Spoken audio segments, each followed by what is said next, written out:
New Orleans Saints rule out 5 players ahead of their matchup against the Houston Texans, and some of the names are really important despite not being the big stars on the team. We got all of that and a little bit of lagniappe for you on today's episode of Locked On Saints. You are Locked On Saints, your daily New Orleans Saints podcast, part of the Locked On Podcast Network, your team every day.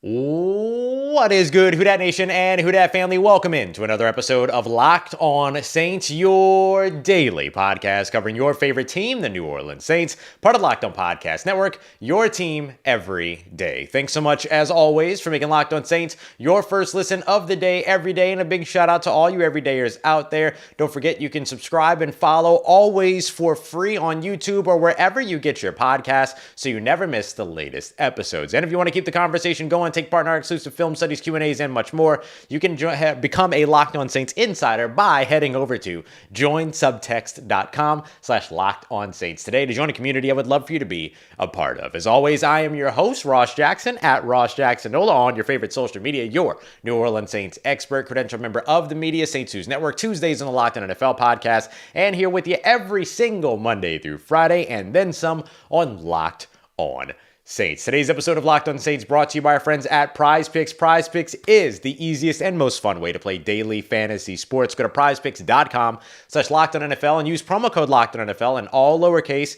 to get a first deposit match up to $100. On today's episode of Locked On Saints, as we are here live, appreciate everybody for being here, whether you're catching the show live or you're catching it later, whether it's your first time or your next time, appreciate you very much for being here. There's a Houston playmaker that could surprise should he make his way back out to the field this weekend against the New Orleans Saints. How could Tank Dell change everything for the New Orleans Saints defense? We're going to take a look at that. We're going to take a look at Andrus Peat as well, his availability, one to watch going into this one, and the potential ripple effect that could follow. And to kick everything off here, the Saints' absences are going to impact this game. The New Orleans Saints ruled out 5 players going into this matchup, and each and every one of them, despite not being the Chris Olaves or the Michael Thomases or the Derek Carrs, the Demario Davises, all of that stuff, it's still a pretty big opportunity here for the Houston Texans because there are some players that serve really important roles that are not going to be available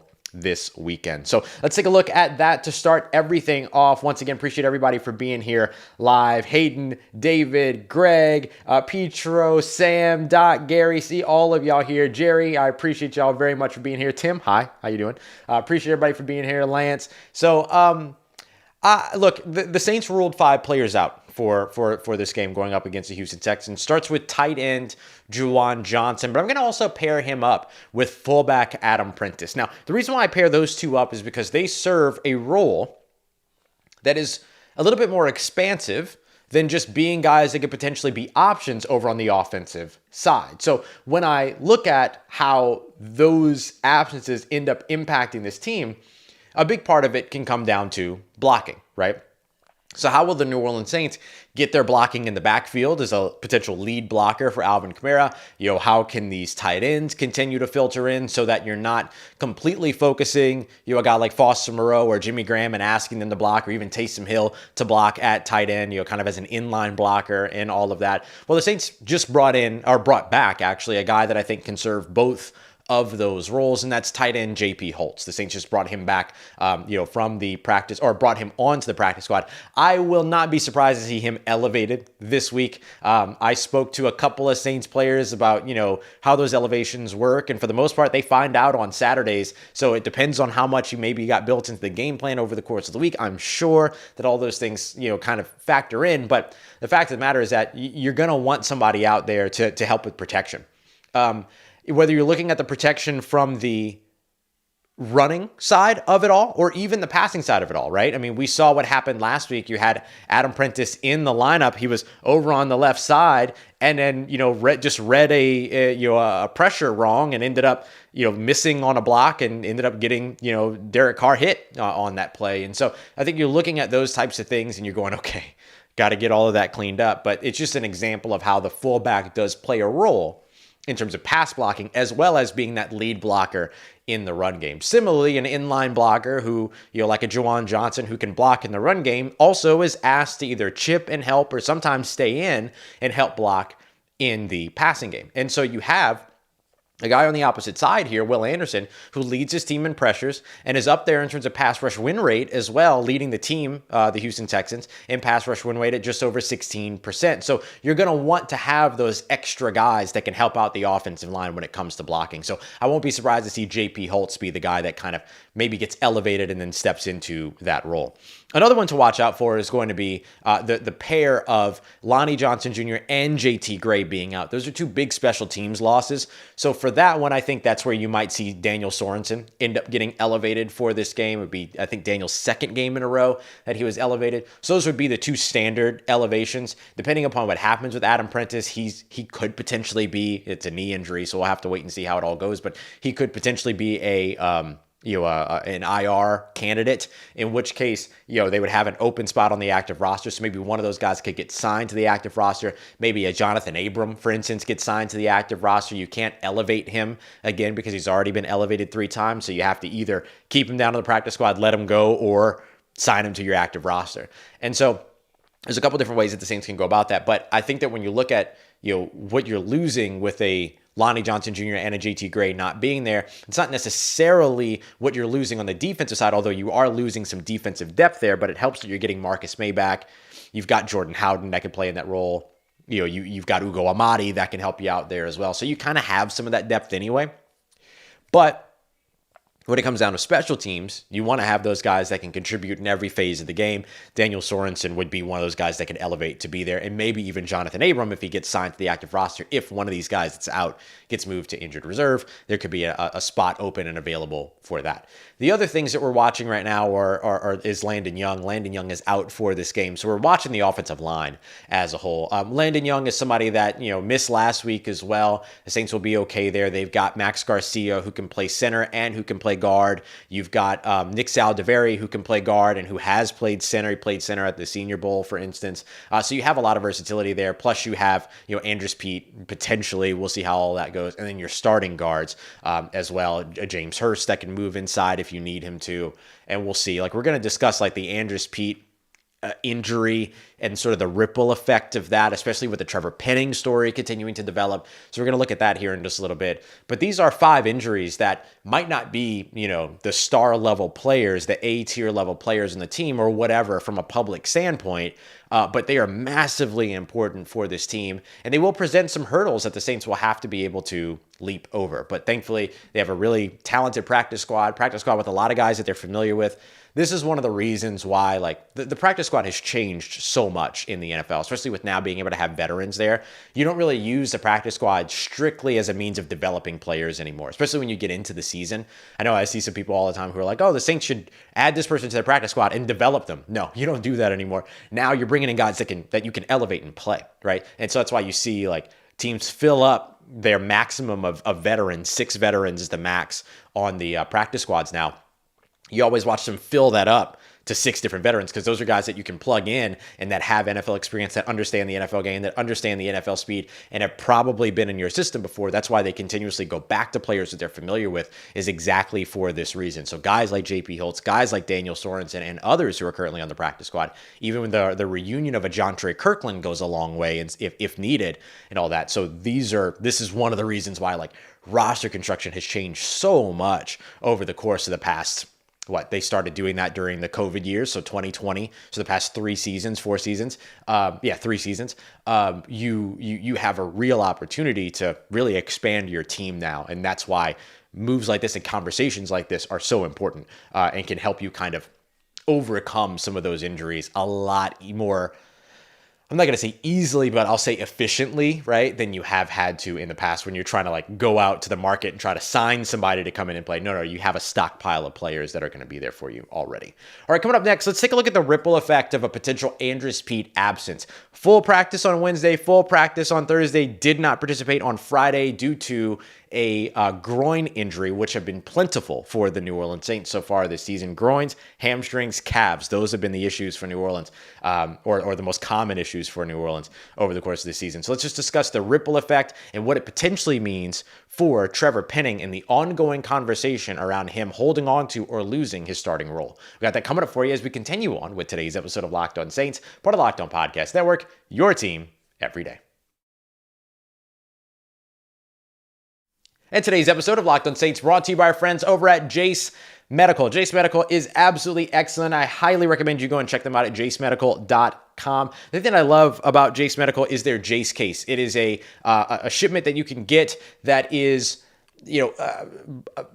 5 different antibiotics that help you with over 50 different infections. So this is like one of those preparedness, like being ready emergency situations, right? If you're like me and you have your hurricane kit, maybe you're on the West Coast. I used to have earthquake kits and stuff like that when I was over in the West Coast. This is an excellent addition to your being prepared and sort of leaning into that preparedness with storms, shortages, pandemics, supply chain problems, all of those things. This is a really solid piece to have so that you're ready to take care of yourself and your loved ones. Get $20 off of these life-saving antibiotics today by heading over to Jase Medical and using the promo code LOCKEDON, LOCKEDON, at checkout. That's jasemedical.com. Promo code LOCKEDON. That's Jase, Jase medical.com.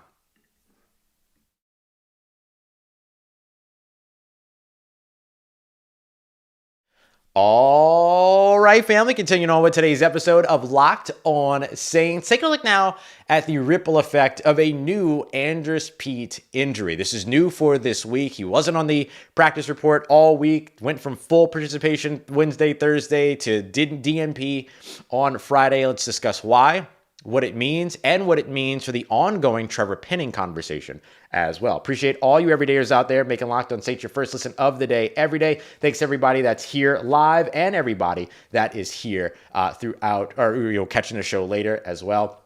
I want to highlight one thing as we get into sort of all of these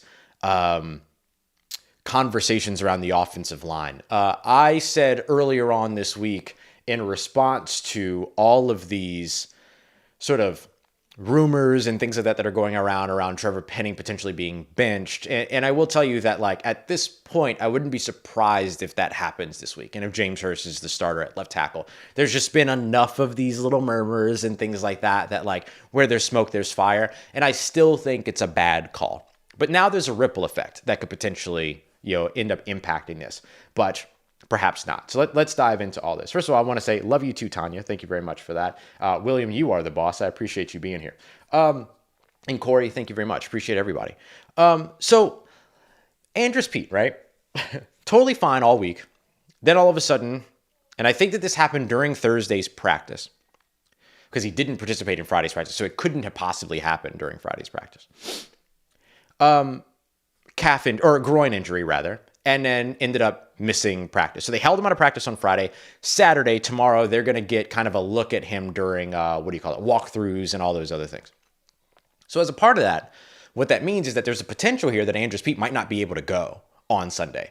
And so if the Trevor Penning benching thing were to pan out, what that ends up meaning is that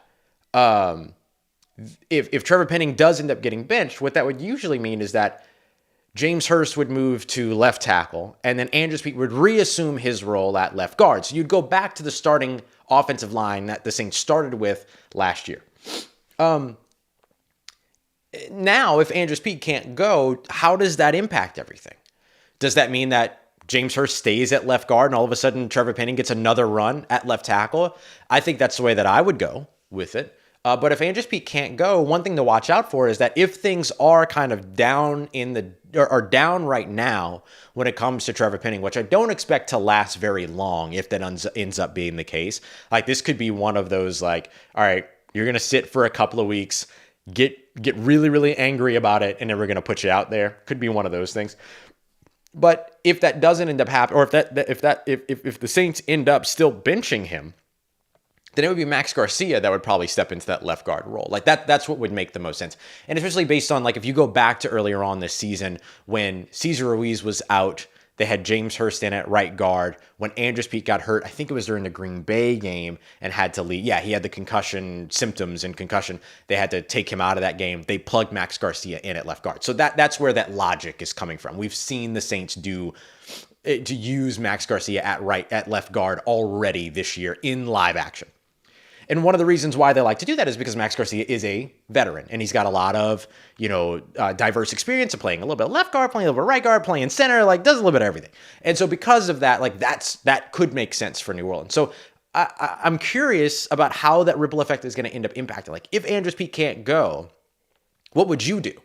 Do you still bench Trevor Penning to try to, maybe there's a lesson there or something like that we don't know about? And then start James Hurst at left tackle and then have Max Garcia in at left guard? Or do you say, all right, Trevor, it worked out. You're going back to starting at left tackle. Go prove it. And then have James Hurst play at left guard. I kind of like the latter, right? You've got 5 games of this guy, Trevor Penning. Maybe 6, right? If you want to talk about the final game of the season last year against the Carolina Panthers, that was his first start.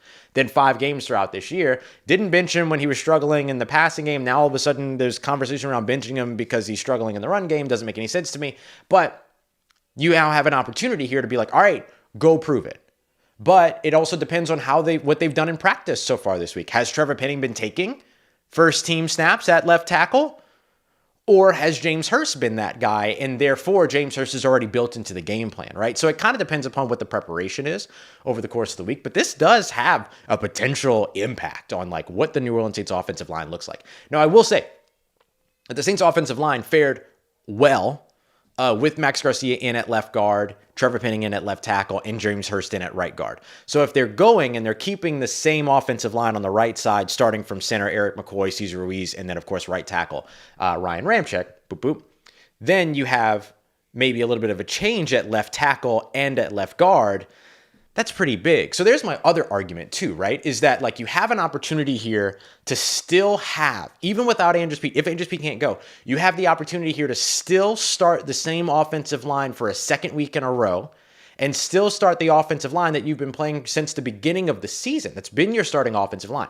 Trevor Penning, James Hurst, Erik McCoy, sorry about that, Erik McCoy, Cesar Ruiz, Ryan Ramczyk. You can start that same offensive line this week. They're all there. But instead, you might now go in for a first-time start for James Hurst in the 2023 season. He's played left tackle for New Orleans before. We talked about that earlier. You could go into this game and have a new left tackle and a new starting left guard. So the entire side of the left side of the line is all of a sudden new. Do you want that? I don't know. I don't think I would. I think I would rather go back to what I had throughout the entire season. Trevor Penning at left tackle and then James Hurst at left guard. But we'll see. And all of this becomes a larger conversation if Andrus Peat can't go. It gets a little bit lighter if Andrus Peat can go. If Andrus Peat can go, things simmer down a little bit. You can start James Hurst at left tackle and then Andrus Peat at left guard, and you have the same offensive line that you started for the majority of your season last year. That can be okay. But if you're changing over both your left tackle and your left guard in this game for 2 new starters for this season, right? In terms of this season, that could have a big impact on how this game goes. And you're already struggling to keep Derek Carr clean. Is that really something you want to do on his blind side?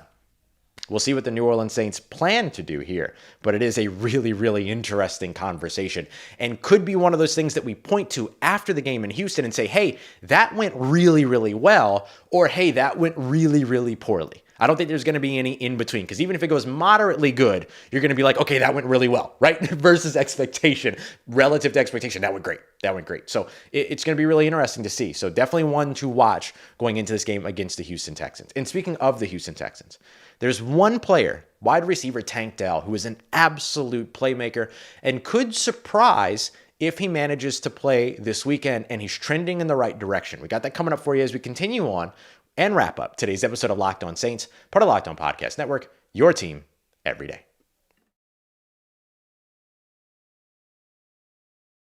And today's episode of Locked On Saints brought to you by our friends at Prize Picks. Prize Picks, the easiest and most fun way, undoubtedly most exciting way to play daily fantasy sports. You ain't got to worry about playing against thousands of lineups that you can't tell. who's got what, who's got who's scoring what, all this stuff. You kind of just have to trust the results at the end. You're not fighting for a bit, a tiny slice of a much larger pie. None of that stuff. It's you and your football knowledge versus the house. Prize Pick sets projections for teams. You pick 2 to 6 of those players. Choose whether or not the player is going to come in at more or less than the projection that Prize Picks has set. If you get that right, you can win up to 25 times your entry. So, for example, this weekend, you think that that Alvin Kamara is going to go for 63.5 yards? You think it's going to be more or less? You choose yours as a rushing yards for that case. Choose more or less. If you get that right, boom, that's a step towards getting that 25 times back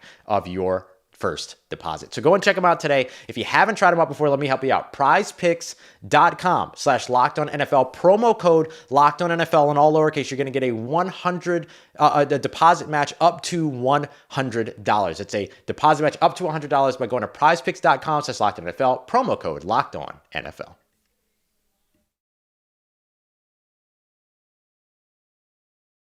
Let's get it, Who Dat Nation. Wrap it up today's episode of Locked On Saints with a look at a Houston playmaker that could surprise a bit this weekend in more ways than one. Appreciate all your everydayers out there making Locked On Saints your first listen of the day every day. Before we get into this, can I do something personal just real quick? I want to give a shout out to my boy Mace. Mace has been an everydayer watching, listening to this show as he's been preparing for his bar exam. He announced on Twitter today that he passed his bar exam. So shout out to the homie Mace. Make sure you give him some congrats. I retweeted him. You can go and find it on Twitter at Ross Jackson Nola. You can drop it in the comments, whatever. Just make sure you give the man his props and his love. We love seeing some success out here amongst the everydayers. So shout out to him and shout out to all of you. Appreciate everybody for being here. All right, let's take a look at this little wrinkle, right? And sorry, I don't mean to say little wrinkle because anyway, this wrinkle that could potentially enter the conversation for this game against the Houston Texans. Early on this week, Tank Dell, the Houston Texans wide receiver, who was this explosive playmaker at the University of Houston. He's a rookie wide receiver. He has been somebody that has been electrifying on the field basically as long as he stepped on a football field. He's one of those guys that we looked at over the course of this past draft cycle and was like, yo, that's a playmaker right there. We talked a little bit about him, all that. He had gone into this week in concussion protocol. And as we know, concussion protocol has no requirement of length of time. It just kind of has requirements in terms of like boxes that you have to check. Got to be able to practice, got to be able to do some light aerobics, got to be able to take, do all these other things. Like there's sort of benchmarks that you have to pass. And early on this week, there was a report that came out that Tank Dell, although he is progressing through concussion protocol, is not expected to play this weekend against the New Orleans Saints. That is still potentially the case. But on Friday's injury report for the Houston Texans, he went from DNP on Wednesday and Thursday to limited on Friday. Now, if you've been an everydayer for long enough, or heck, if you've been a Saints fan for more than 4 seasons or more than 2 seasons, you'll know that there's this interesting thing that seems to happen all the time to where this player that is expected to not be available is all of a sudden available going up against New Orleans. Now, I will say New Orleans has bucked that trend over the course of this season, right? We saw, everybody miss. No Christian Watson, no Jair Alexander, no, other players for the Green Bay Packers. You saw the Tampa Bay Buccaneers without folks. I don't think there was anybody specifically like largely missing in the. Oh yes, of course. Christian Gonzalez and Matthew Judon both missing against the New England Patriots. So we've seen things kind of skirt correct over to the other side of this, but maybe this is one to watch. Tank Dell is an absolute playmaker. There's no doubt about it. And so how does he change the game if he ends up being available for New Orleans? And the thing that he ends up testing is something that we've watched this New Orleans Saints defense struggle with over the course of the past couple of seasons. Now, they always correct and they always get better, but it's been tackling. Yeah, that one again. So we have this defense that every now and then has sort of these lapses as a tackling defense. And Tank Dell, what he does so well with the ball in his hands as a playmaker. So that could be a bad matchup for New Orleans. And that one big play can change everything. The New Orleans Saints went into their game against the Carolina Panthers last year. I believe that was the week 2 game, week 3 game, if I recall correctly. In that game, they ended up giving up this big catch and run to Laviska Shenault. Remember that? Maybe you don't want to remember it. It's okay if you don't want to. But they gave up this big catch and run to Laviska Shenault. Like, the only good thing that Baker Mayfield kind of did in that game was that dump off to Laviska. And Laviska Shenault took that and, scurried, caused some missed tackles. I think he went for like 70-plus yards, 50-plus yards, whatever it was. It was a huge play. Scored a touchdown. And that ended up just kind of like deflating the team. That, along with an injury to Michael Thomas, an injury to Jarvis Landry. I don't want to discount those things as a part of the equation. But that big play was kind of indicative of the tackling issues that the Saints had early on last year. Now, the Saints have shown their tackling issues already this season. You saw it against Green Bay. You saw it against Tampa a little bit. Things got corrected last week. They looked strong as a tackling team against Tennessee and in week 2 against Carolina. And so, like, you've seen some of the good things and some of the concern. So now you look at a team much like that week 3 matchup against the Carolina Panthers last year, where the Saints are better than the team in front of them. The Saints have a better defense than the offense in front of them. The Saints outmatch in terms of quarterback. The Saints do all those things, right? So, like, outmatch in terms of like the defense versus the quarterback. And I give the Saints the edge in this case. As good as CJ Stroud has been, he is still a rookie, so he's prone to mistakes. That's all I mean by that. But Tank Dell could be one of those guys that you get the ball in his hands, he takes off, breaks up somewhere, gets this big catch and run, maybe potentially for a touchdown, and all of a sudden it deflates the defense. And so the tackling has to be on point. And I don't want to ignore some of the other guys that, Nico Collins and Noah and all these other guys that that Texans do have outside of Tank Dell, but Tank Dell is different. Like, Tank Dell is something special. So I just want to kind of like perk your ears up about that name a little bit, because if he ends up being good to go, the Saints need to be a sound tackling team so that, and as we've discussed here on this show so many times, this game that is so much about the moments, that you don't end up surrendering a moment to a big-time playmaker like a Tank Dell. That's all that I mean. So you want to watch out for that. We've seen the New Orleans Saints struggle with tackling already this season, so definitely want to watch out for all of this. But I do think, just to get my closing thoughts on this matchup in particular, the New Orleans Saints defense versus the Houston Texans offense, CJ Stroud is very, very good. Okay, he's very, very good, but he is still a rookie. So you have the opportunity to show him some things that you've never shown him before. You have the opportunity to prove something here. In terms of total yards, the Houston Texans are number 11 in the NFL. They're just outside the top 10, which officially makes them the best offense that the Saints have matched up with so far this season. Also, though, they're one of the worst defenses that the Saints will be matching up against this season. So it does kind of go both ways there. But for the New Orleans Saints to really win this game, P's and Q's. P's and Q's, cross T's, dot I's, all that stuff, right? Got to be able to get all that done. So I think that finding all of those pieces in terms of like getting the tackling, taking away the middle of the field, disguise, pre-snap versus post-snap, all of these things, all those things have to happen efficiently and like with high fundamentals, and then you can walk away with a win in this game. So I'm looking forward to this one. Really, really looking forward to this one. All right, y'all, I appreciate you very much for being here. I love Rose City here. Stop all these false starts. Yeah, that's a big one too, right? Discipline leads to dominance. We talked about that in yesterday's episode. All right, coming up tomorrow morning, as I'm driving to Houston, we'll have our In Case You Missed It episode. So I appreciate everybody being here. All you everydayers making Locked On Saints your first listen of the day every day. There will still be an episode tomorrow, even though I'm driving instead of flying.